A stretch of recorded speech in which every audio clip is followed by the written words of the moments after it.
tentang JKN, cerita tentang JKN.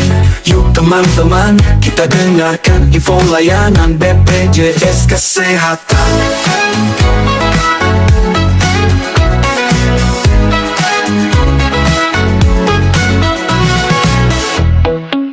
Selamat ya Moms atas kelahiran buah hatinya.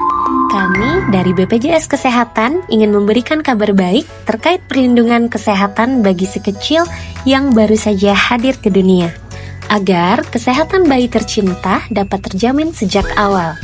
Si kecil dapat kita daftarkan sesuai dengan ketentuan yang berlaku, sehingga perlindungan kesehatan dapat segera dinikmati sejak dini.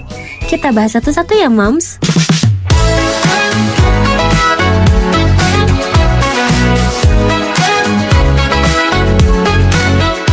Berdasarkan Peraturan Presiden Republik Indonesia Nomor 82 Tahun 2018, bayi baru lahir dari peserta JKN wajib didaftarkan kepada BPJS Kesehatan paling lama 28 hari sejak dilahirkan dengan membayar iuran.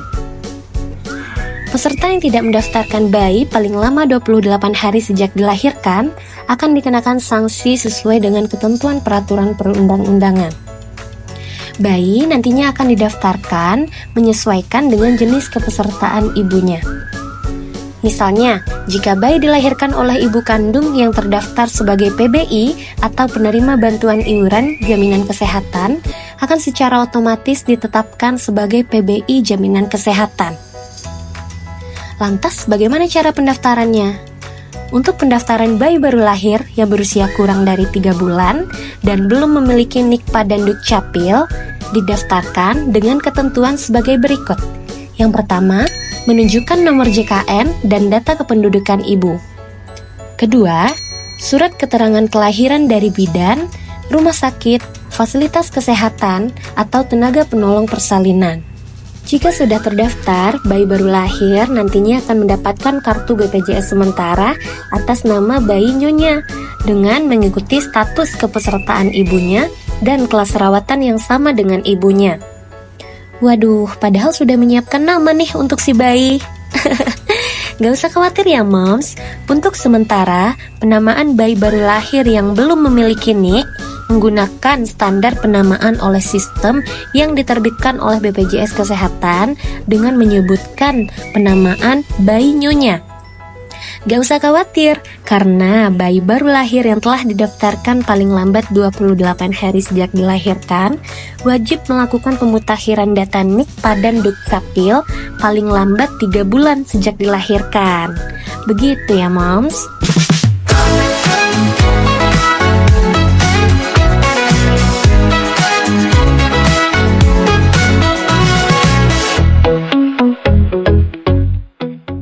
Kabar bahagianya, di era transformasi digital saat ini, BPJS Kesehatan menghadirkan aplikasi atau platform yang semakin mempermudah peserta JKN dalam mengakses layanan administratif BPJS Kesehatan.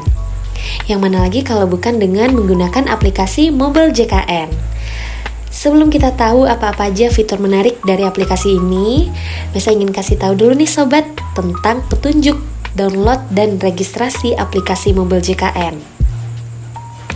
Untuk download aplikasi Mobile JKN-nya, sobat tinggal buka aplikasi Google Play Store atau App Store pada smartphone-nya, lalu ketik kata kunci Mobile JKN, kemudian download atau install aplikasi Mobile JKN-nya. Selanjutnya, registrasi aplikasi Mobile JKN. Klik menu daftar bagi peserta yang sudah terdaftar dalam program JKN dan akan melakukan registrasi aplikasi Mobile JKN.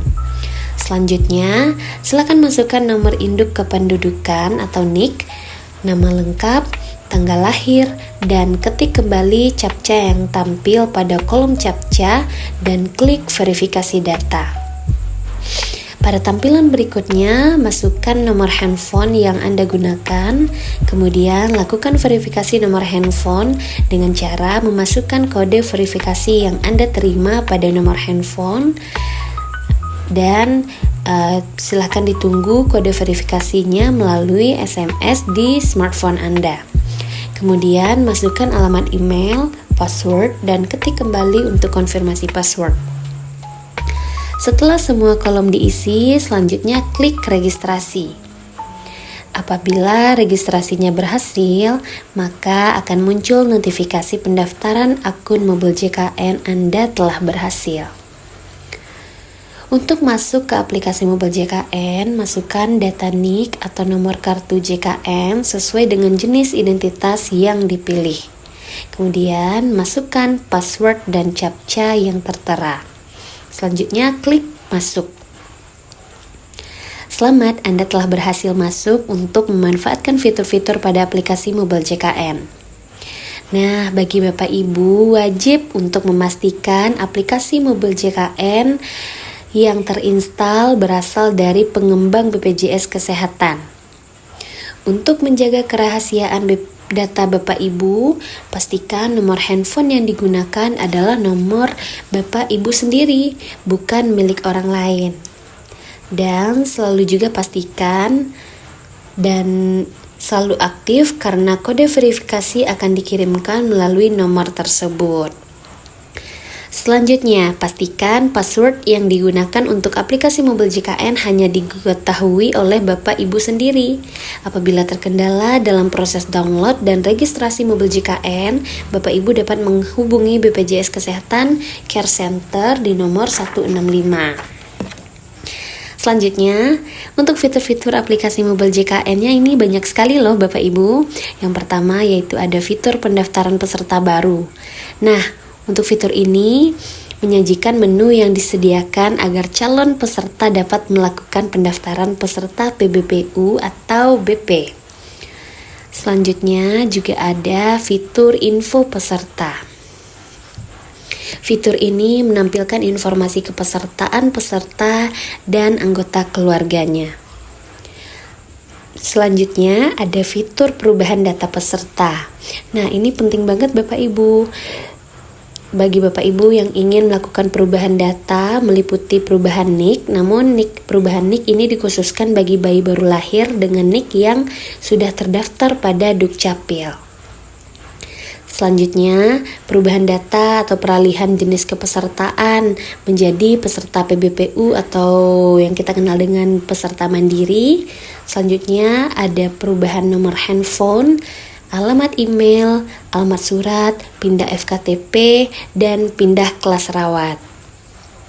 Fitur selanjutnya juga ada fitur info ketersediaan tempat tidur, yaitu fitur yang menampilkan ketersediaan tempat tidur di rumah sakit sesuai kelas di mana informasi ketersediaannya diupdate oleh rumah sakit yang bersangkutan.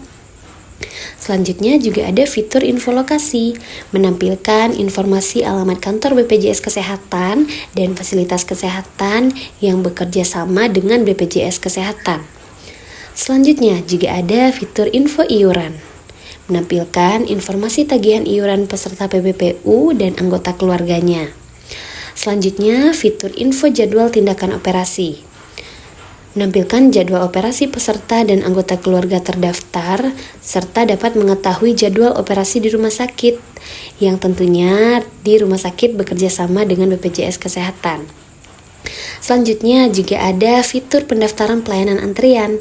Nah, ini sangat memudahkan sekali ketika peserta mengakses layanan kesehatan di fasilitas kesehatan. Jadi, peserta bisa mengambil antriannya secara online tanpa harus menunggu lama di fasilitas kesehatan atau rumah sakitnya. Nantinya peserta akan diarahkan untuk datang sesuai dengan estimasi waktu yang sudah ditetapkan di aplikasi mobil JKN. Selanjutnya juga ada fitur pendaftaran auto debit, fitur info riwayat pembayaran, fitur info riwayat pelayanan, fitur konsultasi dokter, fitur screening riwayat kesehatan. Nah, ini penting banget nih sobat, bagi sobat yang mungkin tidak pernah sama sekali screening riwayat kesehatan atau terkendala mungkin biaya untuk screening ini mahal jika di screening di tempat lain, begitu ya sobat. Nah, di aplikasi mobil JKN sudah memfasilitasi itu secara gratis ya sobat. Sobat hanya perlu mengisikan data diri dan mengakses atau menjawab pertanyaan-pertanyaan screening riwayat kesehatan yang ada di Fitur tersebut nantinya juga disediakan kepada peserta dalam melakukan proses pemeriksaan atau penilaian kesehatan secara mandiri untuk mendeteksi risiko penyakit. Screening riwayat kesehatan dapat dilakukan 1 tahun sekali menggunakan aplikasi Mobot JKN. Selanjutnya juga ada fitur info virtual account, fitur info program JKN, fitur pengaduan layanan kesehatan, dan fitur rehab atau rencana pembayaran bertahap atau kita kenal dengan program menyicil tunggakan iuran BPJS Kesehatan. Menu yang disediakan agar peserta PBPU atau peserta mandiri yang memiliki tunggakan dapat melakukan pendaftaran program rehab sehingga dapat membayarkannya secara bertahap atau dicicil. Dipastikan selalu kepesertaan kita sekeluarga selalu aktif ya sobat. Sekian.